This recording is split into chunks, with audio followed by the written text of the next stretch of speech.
So in case you missed it, there was a very unfortunate update to a conversation I had with you last week. And this involves that case Judge Boasberg is handling where you had those Venezuelans put on a plane, sent out of the country to this maximum security prison in El Salvador. And here is the tragic update to that report. And it is this, that a man named Kilmar Abrego Garcia was wrongly put on one of those planes and is now in that prison in El Salvador.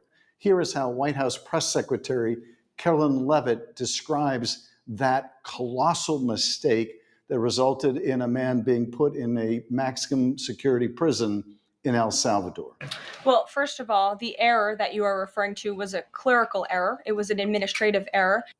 That's right. She calls it a clerical and administrative error, as if they misfiled something that resulted in ordering too many staples for the supply room. It gets worse because Kilmar Abrego Garcia came here when he was 16 years old from El Salvador. And he came here and by judicial order got legal status because an immigration judge found that if he were sent back to El Salvador, he would be preyed upon by gangs in El Salvador. So where has he been sent? To a maximum security prison in El Salvador, populated by a lot of the worst and most violent gang members. And so what is the administration's response to this colossal miscarriage of justice? And it is to say this. The administration maintains the position that this individual who was deported to El Salvador and will not be returning to our country was a member of the brutal and vicious MS-13 gang.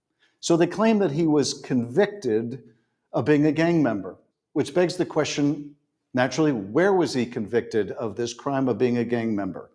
Here's a reporter following up with that question. The vice president said he was a convicted member of MS-13. What evidence is there to back that up?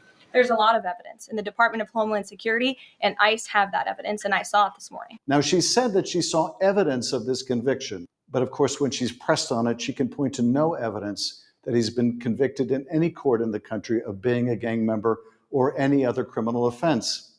So what evidence is she referring to? Well, apparently an informant said that he was a gang member.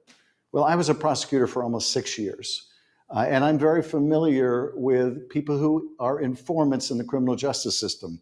Sometimes they get it right, and sometimes they get it wrong, and sometimes they have a lot of motivations for what they say.